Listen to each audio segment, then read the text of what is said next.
देश में बहुजनों के आरक्षण के खिलाफ अगड़ी जाति के चंद लोग प्रोटेस्ट करना चाह रहे थे। हालांकि प्रोटेस्ट करने वाला जो लीडर था हर्ष दुबे, वो ब्रजेश पाठक के साथ बैठ गया। अब ये थोड़ा ठंडा पड़ा है, लेकिन बहुजन नेता इस पर चुप नहीं रहे। इसकी तारीफ करनी होगी कि दलित पिछड़े समाज के नेता इस पर खुल के बोल रहे हैं।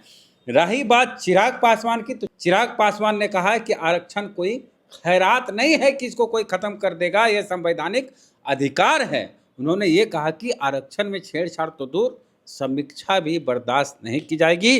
रामदास आठवले जी ने कहा है, जो महाराष्ट्र के दलित नेता है, कि आरक्षण के खिलाफ जो लोग प्रोटेस्ट करते हैं, आरक्षण खत्म करने की जो मांग करते हैं, वो देशद्रोही हैं। राजद्रोह का मुकदमा उन पे होना चाहिए। वहीं उपेंद्र कुशवाहा आरएलएम के नेता हैं, उन्होंने कहा है कि बिहार में 65% बहुजनों का आरक्षण होना चाहिए, जो नीतीश कुमार लाए थे, और इसको कोर्ट में जाके रोक लगा दिया गया। अब बात आ रही है चंद्रशेखर आज़ाद रावण की। चंद्रशेखर आज़ाद रावण नगीना के सांसद, भीम आर्मी के संस्थापक और आज़ाद समाज पार्टी के राष्ट्रीय अध्यक्ष हैं।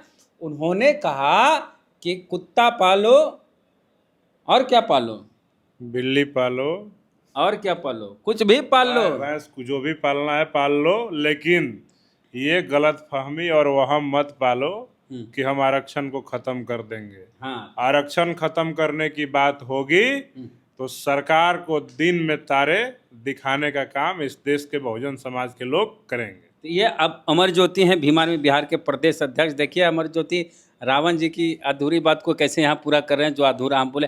खैर, आप बताइए कि आरक्षण खत्म करने की जो मांग कर रहे हैं, एकदम तार्किक तरीके से बताइए कि इनको दिक्कत क्या है।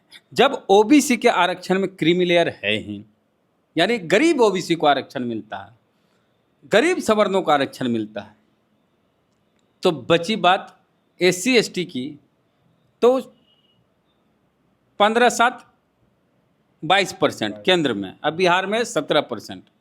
ये 17-20% के लिए ये तो आंदोलन नहीं कर रहे हैं। ये चाह रहे हैं कि पूरा जो आरक्षण का सिस्टम है उसको जातीय व्यवस्था से, मतलब सामाजिक आधार से ख़त्म कर दिया जाए और पूरे के पूरे आर्थिक आधार पर आरक्षण कर दिया जाए, ताकि ईडब्ल्यूएस कोटा जो है, जिसको ईडब्ल्यूएस विरोधी लोग सुदामा कोटा भी कहते हैं, ईडब्ल्यूएस में यही लोग जाएं और जनरल जो सीटें बचे उसमें भी यही लोग जाएं। अमर ज्योति जी क्या कहें? देखिए, हम आपको स्पष्ट कर देना चाहते हैं, चिराग पासवान ने कहा है कि आरक्षण कोई खैरात नहीं है जो इसको कोई छीन लेगा। चिराग पासवान जी ने कहा है, तो हमारे नेता भाई चंद्रशेखर आजाद जी ने भी कहा है। हाँ। ताल ठोक करके कहा है कि कुत्ता पालो, बिल्ली पालो, शेर पाल लो, गाय पाल लो, भैंस पाल लो, शेर भी पाल लो। हाँ, लेकिन ये वहम और गलत फहमी मत पालो कि तुम आरक्षण को खत्म करा दोगे। हाँ। हम भी कहते हैं हाँ। कि आरक्षण जो शब्द है, उसमें आरक्षण शब्द में से एक अक्षर भी तुम हटा नहीं सकते हो, एक अक्षर नहीं मिटा सकते हो। किसी सरकार की औकात हो तो रिजर्वेशन खत्म करने के लिए लोकसभा में अध्यादेश ला करके तो दिखाए।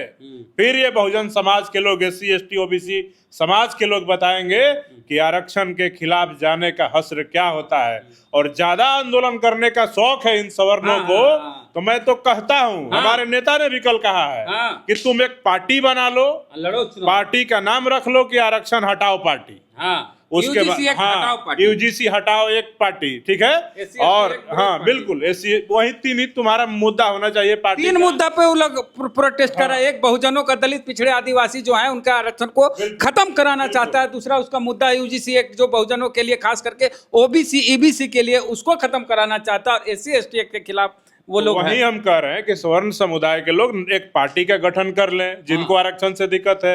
इस देश के मुसलमानों को कोई दिक्कत नहीं है। ब्रजेश पाठक के बारे में क्या आप कह रहे हैं? किसी की हिम्मत नहीं है। हम तो स्पष्ट कर रहे हैं, ब्रजेश पाठक हो सकता है कि उन लोगों के आंदोलन को खत्म कराने के लिए उसके नेता को किसी को बुला करके मैनेज किए होंगे, तो ये बातें हैं। लेकिन मतलब कि ब्रजेश पाठक ने हर्ष दुबे को पटिया लिया होगा, जो भी हो, लेकिन हम लिया ना जी। हाँ, हम अभी भी कह रहे हैं कि जो लोग अभी भी जंतर मंतर पे झंडा डंडा गाड़े हुए हैं, वैसे तो नहीं, वहां से ढकेल खदेड़ दिया। वहां से दिल्ली पुलिस ने बहुत लठ बजाया है। किसको? बहुत, कई लोग जो बाहुबली बन के गए थे और बोल रहे थे कि हम वहां जाएंगे, ये कर देंगे, वो कर देंगे। उनका वीडियो बड़ा वायरल हो रहा है कि गए हैं इधर से एकदम मोछ पे ताव दे करके, बाहुबली बन करके, लेकिन दिल्ली पुलिस की कुटाई जब हुई है तो किसी का पैजामा फटा हुआ है, कोई अपने पैरों पे खड़ा नहीं हो पा रहा है। लेकिन हम कहना चाहते हैं, गए थे इधर से शेर बन के, हाँ, आए उधर से ढेर ढेर बन होकर के। हाँ। तो हम कहना चाहते हैं सवर्ण समुदाय के लोगों को, आंदोलन कीजिए, ठीक है, आंदोलन आपका खत्म हो गया, अब आप एक नई पार्टी बना लीजिए, राजनीतिक पार्टी। हाँ, हाँ। और राजनीतिक पार्टी बना करके, चूंकि आरक्षण के खिलाफ आप कह रहे हैं कि पूरे देश में माहौल है, तो आरक्षण खत्म कराने के लिए, SC ST एक्ट खत्म कराने के लिए, UGC एक्ट खत्म कराने के लिए आप क्या कीजिए कि पार्टी बना करके चुनाव लड़िए, लोकसभा का आम चुनाव लड़िए। अभी यूपी में फिलहाल में चुनाव अच्छा, है। बीजेपी की स्थिति बहुत अच्छी नहीं है, भले बंगाल का चुनाव जीत लिया हो और बिहार का चुनाव लेटेस्ट जीता हो, ये दोनों चुनाव इतने मार्जिन से चुनाव जीतने वाले, इतने मजबूत तरीके से चुनाव जीतने वाले, बहुमत से आने वाले बीजेपी की सरकार बिहार में है, बावजूद इसके यहाँ पर लोग खुश नहीं हैं, विरोध कर रहे हैं, आंदोलन हो रहा है। तो भाई जब लोग विरोध में हैं सरकार के, बीजेपी के, तो इतनी बड़ी मेजॉरिटी कैसे आ गई? क्या बीजेपी का डाउनफॉल शुरू हो गया?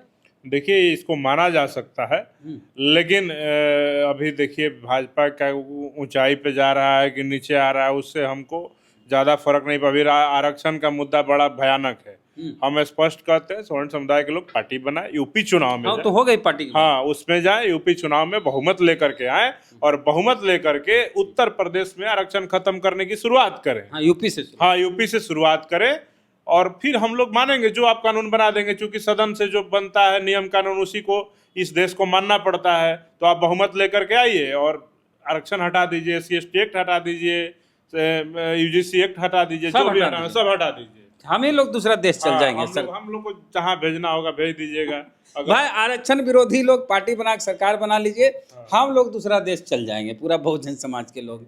खैर, प्रतिक्रिया आपकी क्या है? क्या आरक्षण विरोधी लोग जो हैं, जो आरक्षण का विरोध करते हैं, वो अगर पॉलिटिकल पार्टी बनाते हैं और उनके सांसद विधायक इतने जीत के आते हैं कि उनके हर राज्यों में सरकार बन जाती है, इस देश में केंद्र में उन्हीं की सरकार बन जाती है, तब क्या हम लोग दूसरा देश जाने के लिए तैयार हैं जो आरक्षण के समर्थक हैं? क्या हम आप लोग बैगेज पैक करके इस बात की तैयारी करें कि हम लोग को दूसरे देश में जाना पड़े? प्रतिक्रिया कमेंट में दें। बहुत बहुत धन्यवाद।